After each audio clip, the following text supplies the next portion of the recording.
পৃথিবীতে সবচেয়ে বেশি ইউরেনিয়াম মজুদ রয়েছে অস্ট্রেলিয়ায়। ধারণা করা হয় বিশ্বের মোট ইউরেনিয়াম রিজার্ভের বড় একটি অংশ এই দেশটিতেই আছে। এরপরে কাজাকস্তান, কানাডা, ইরান এবং রাশিয়ার মতো দেশগুলো উল্লেখযোগ্য পরিমাণ ইউরেনিয়াম ধরে রেখেছে। কাজাকস্তান বর্তমানে বিশ্বের সবচেয়ে বেশি ইউরেনিয়াম উৎপাদনকারী দেশ, যদিও তাদের মোট মজুদ অস্ট্রেলিয়ার তুলনায় কম। এর মানে হলো কোনো দেশের ভূগর্ভে কত ইউরেনিয়াম আছে আর কতটা তুলছে, এই দুইটাই আলাদা বিষয়। এখন যদি ইরানের কথা বলি তাহলে বিষয়টা একটু ভিন্ন। ইরানের ভূগর্ভে ইউরেনিয়াম আছে ঠিকই, তবে সেটা বিশ্বের সবচেয়ে বড় মজুদের মধ্যে পড়ে না। বিভিন্ন আন্তর্জাতিক হিসাব অনুযায়ী ইরানের ইউরেনিয়াম রিজার্ভ তুলনামূলকভাবে মাঝারি বা সীমিত পর্যায়ের।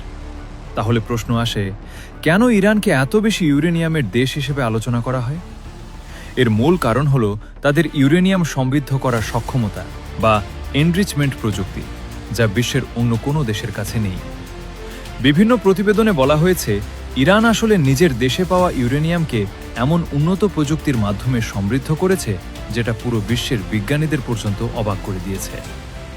এই ইউরেনিয়াম একদিকে প্রচুর পরিমাণে বিদ্যুৎ উৎপাদন করতে পারে, আবার অন্যদিকে এটাকে ঘিরেই বিশ্বজুড়ে এত আলোচনা, এত সতর্কতা। কিভাবে এটা তৈরি হয় আর কেন এটা নিয়ে এত কথা, এসব বিষয় অনেকেই পরিষ্কারভাবে জানে না। ইউরেনিয়াম হলো একটি প্রাকৃতিক ধাতু, মানে এটা মানুষ বানায় না। এটা মাটির নিচে এমনিতেই পাওয়া যায়।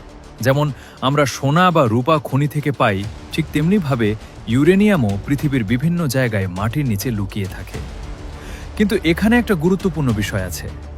মাটি থেকে যে ইউরেনিয়াম পাওয়া যায় সেটা সরাসরি কাজে লাগে না, কারণ এই ইউরেনিয়ামের ভেতরে দুই ধরনের অংশ থাকে, একটা ইউট-8 আর একটা ইউট-35।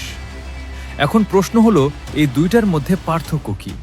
সহজ করে বললে ইউ-238 হলো ভারী আর এটা খুব একটা বেশি কাজে লাগে না। অন্যদিকে ইউ-35 হলো হালকা আর বেশি পাওয়ারফুল। এই ইউ-35 অংশটাই আসলে শক্তি তৈরি করতে পারে, তাই এটাকেই আলাদা করে নেওয়া হয়। কিন্তু সমস্যা হলো প্রাকৃতিক ইউরেনিয়ামে ইউট-35 খুবই কম থাকে, বেশিরভাগই থাকে ইউ-238। তাই এই ইউ-235কে আলাদা করে বেশি পরিমাণে জোগাড় করাটাই হলো আসল কাজ। খনি থেকে ইউরেনিয়াম তোলার পরে প্রথমে সেটাকে পরিষ্কার করা হয়। এই সময় ইউরেনিয়াম একটা হলুদ রঙের গুঁড়োয় পরিণত হয়, যাকে ইলো কেক বলা হয়। এরপর আসে সবচেয়ে গুরুত্বপূর্ণ ধাপ, সেন্ট্রিফিউজ। এই সেন্ট্রিফিউজ হলো এক ধরনের মেশিন যা খুব দ্রুত ঘোরে। এত দ্রুত ঘোরে যে এর ভেতরে ভারী আর হালকা অংশ আলাদা হয়ে যায়। এখানে হালকা ইউ-35 একদিকে চলে যায় আর ভারী ইউট-38 অন্যদিকে চলে যায়। এইভাবে ধীরে ধীরে ইউ-35 পরিমাণ বাড়ানো হয়। এই পুরো প্রক্রিয়াটিকেই বলা হয় এনরিচমেন্ট বা সমৃদ্ধকরণ। এখন আসল বিষয়টা হলো এই সমৃদ্ধকরণের পরিমাণ। যদি ইউট-35 পরিমাণ 3 থেকে 5% হয়, তাহলে সেটা দিয়ে বিদ্যুৎ তৈরি করা যায়। পৃথিবীর অনেক দেশ এইভাবে পারমাণবিক বিদ্যুৎ কেন্দ্র চালায়। এই বিদ্যুৎ কেন্দ্রগুলোতে ইউরেনিয়াম ব্যবহার করে প্রচুর শক্তি তৈরি করা হয়, যা দিয়ে লাখ লাখ মানুষের ঘরে বিদ্যুৎ পৌঁছে যায়। কিন্তু যদি ইউ-235 পরিমাণ অনেক বেশি হয়ে যায়, তখন তা অনেক বেশি শক্তিশালী হয়ে যায়, কারণ তখন এই প্রযুক্তি নিয়ে আন্তর্জাতিকভাবে অনেক সতর্কতা থাকে।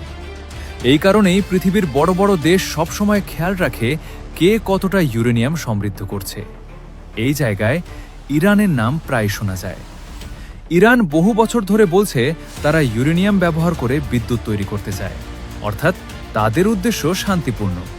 কিন্তু অন্য কিছু দেশ মনে করে বিষয়টা আরও ভালোভাবে নজর রাখা দরকার। এতে অনেক টাকা লাগে, বড় বড় কারখানা লাগে, হাজার হাজার সেন্ট্রিফিউজ লাগে আর খুব দক্ষ বিজ্ঞানী লাগে।